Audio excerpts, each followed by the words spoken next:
Après 4 jours de travail de l'atelier de validation des directives nationales et du guide de prise en charge des hépatites virales au Congo, la direction du programme national de lutte contre cette maladie a rendu public le communiqué final ce vendredi 7 juin 2024 dans la ville capitale, plus précisément dans la grande salle de l'hôpital Blanche Gomez. L'an 2024 et du 4 au 7 juin s'est tenu à Brazzaville dans l'auditorium de l'hôpital spécialisé Mère-Enfant Blanche Gomez, sous le haut patronage du ministre de la Santé et de la Population, M. Gilbert Mokoki, représenté par son conseiller à la Santé, Dr Jean-Claude Moboussé, l'atelier de validation des directives nationales et de guide de prise en charge des hépatites virales au Congo.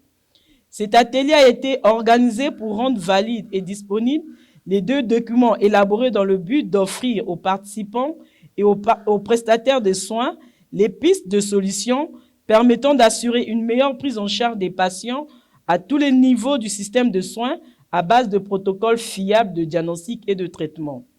Ont pris part à cet atelier les cadres du ministère de la Santé et de la Population, les représentants des structures attachées et sous tutelle, des partenaires techniques et financiers OMES, ainsi que des représentants de la société civile, ONG et associations. 3 temps forts ont marqué le déroulement des travaux, notamment la cérémonie d'ouverture de l'atelier, le déroulement des travaux de la cérémonie de clôture. Elle a été placée sous l'égide du docteur Jean-Claude Moboussé, conseiller à la santé. Dans son mot de clôture, il a remercié tous les participants et invités pour avoir honoré de leur présence à cet atelier de validation et surtout pour leur contribution pertinente, tout en souhaitant bon retour à toutes et à tous.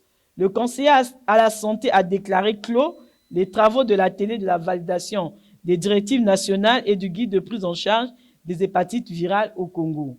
Ensuite, les documents référentiels ont été validés par l'ensemble des participants et le président du programme n'a pas manqué de dire un mot au micro de Toko TV. Nous venons de valider 2 documents très importants pour le fonctionnement du programme, pour ne pas dire du pays. Ça nous permet de prévoir des lendemains meilleurs. Nous avons validé le document, il y a les directives et il y a le guide.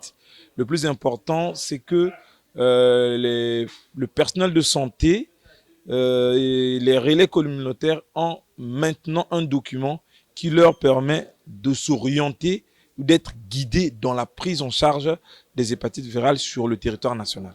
Alors l'étape suivante, c'est dans le plan de travail autonome budgétaire de l'année.